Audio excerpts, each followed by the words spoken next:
안녕하세요. 뉴스반장입니다. 설날 연휴 가족들과 행복한 시간 보내고 계시죠?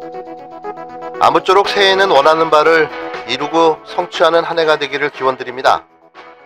꾸준히 구독해주시고 애청해주신 많은 분들께 다시 한번 머리 숙여 감사 인사 전합니다. 올해도 항상 최선을 다해 노력하는 뉴스반장 채널이 되도록 하겠습니다. 저는 설날 쉬지 않습니다. 주요한 이슈와 뉴스가 있다면 정리해서 바로 알려드리도록 하겠습니다. 다시 한번 새해 복 많이 받으십시오.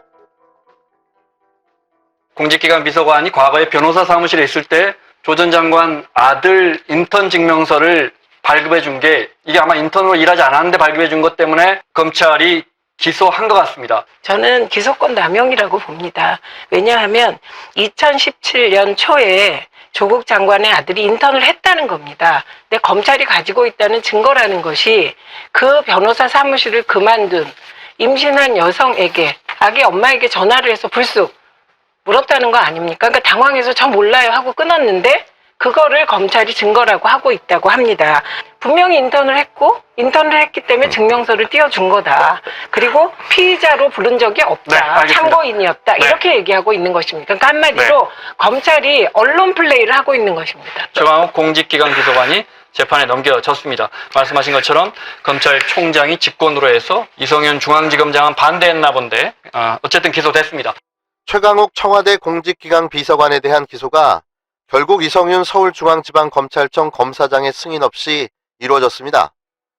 윤석열 검찰청장은 조국 전 법무부 장관 아들에게 허위로 인턴 활동 확인서를 발급해줬다는 혐의로 최 비서관을 기소하려고 했지만 이 지검장이 지시를 듣지 않아 송경호 서울중앙지검 3차장이 직접 기소했는데요. 최 비서관 기소는 문재인 정부 핵심 인사들의 비위를 수사 중이던 검사들이 대대적으로 물갈이되던 날 전격적으로 이루어졌습니다.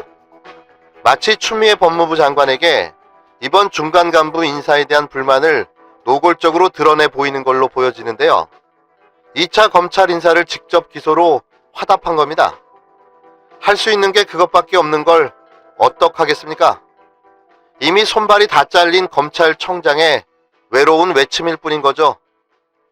서울중앙지검 반부패 수사 2부 부장검사 고영곤은 23일 최 비서관을 업무방해 혐의로 불구속 기소했다고 밝혔는데요.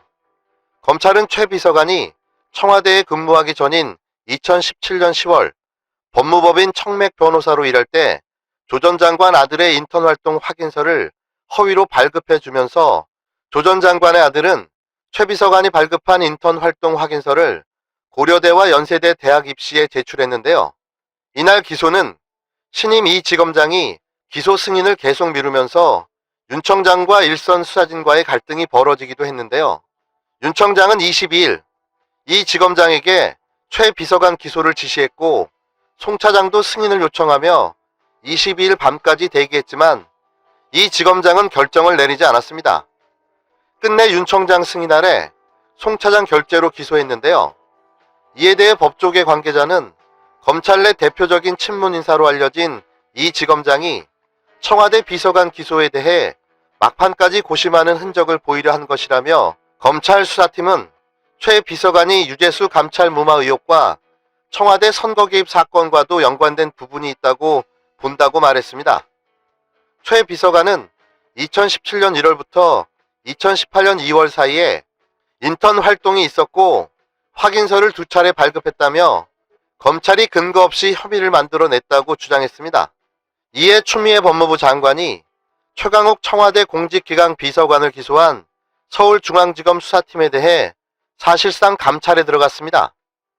이날 오전 발표된 중간 간부 인사에서 일부 책임자가 유임되며 진정 국면을 맞는 듯하던 법무부와 검찰의 갈등이 다시 격화된 건데요.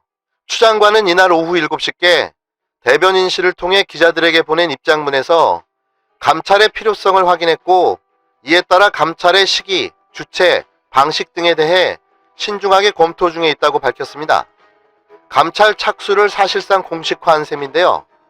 문자 메시지로 전달된 입장문에는 적법 절차를 위반한 업무방해 사건 날치기 기소에 대한 법무부 입장이라는 제목이 달려 있었습니다.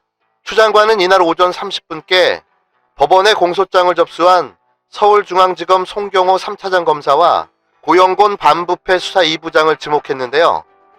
고위 공무원에 대한 사건은 반드시 지검장의 결재 승인을 받아야 한다는 서울중앙지검 위임 전결 규정을 어겼다는 겁니다.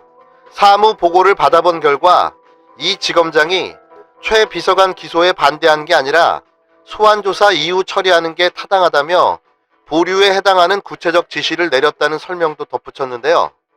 법무부는 송 차장 검사 등이 전날 윤 청장의 지시가 있었다면서 인사 발표 전 최 비서관을 기소하겠다고 이 검사장에게 보고했다는 점을 들어 인사 발령을 의식한 사건 처리였다고도 의심하고 있습니다.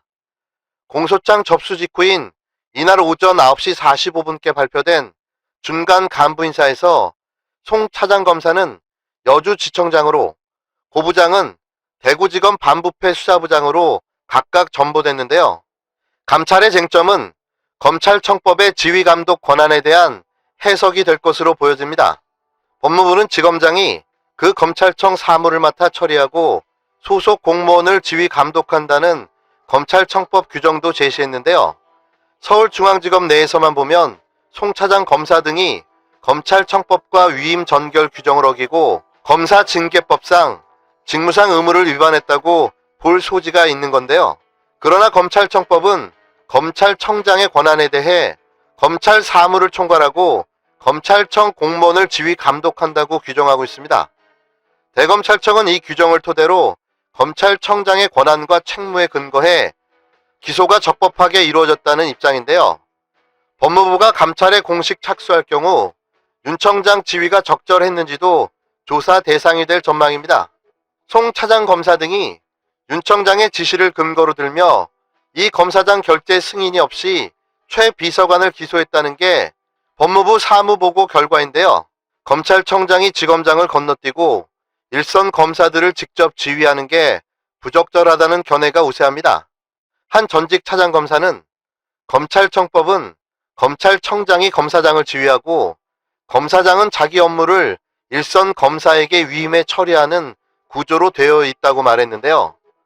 그러나 검찰청법에 구체적 사건에 대해서는 검찰청장만을 지휘한다고 규정된 법무부 장관과 달리 검찰청장의 지휘는 체계에서 상대적으로 자유롭다라는 게 또 다른 해석입니다.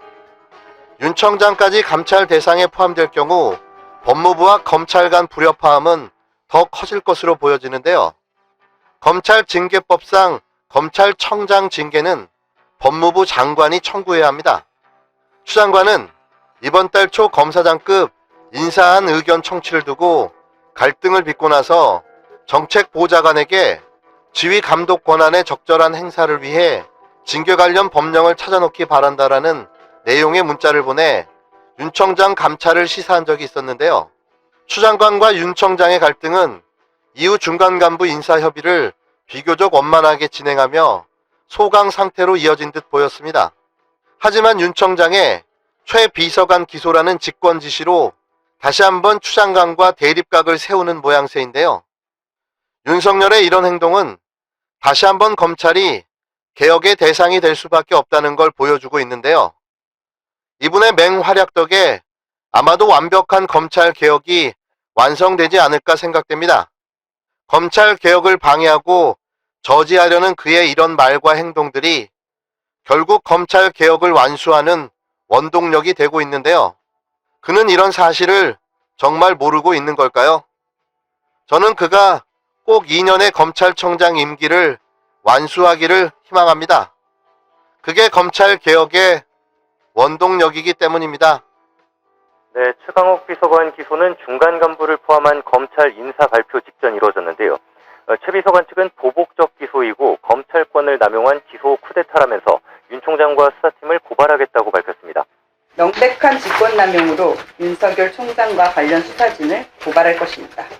법무부와 대검의 감찰 조사는 물론 향후 출범하게 될 공수처의 수사를 통해 저들의 범죄 행위가 낱낱이 드러날 것으로 기대합니다. 피의자 전환 시점을 놓고 검찰과 최 비서관 측의 신경전도 이어졌는데요. 최 비서관 측은 세 차례 받은 출석 요구서를 공개하면서 피의자로 입건돼 출석을 요구받은 사실이 전혀 없다고 주장했습니다.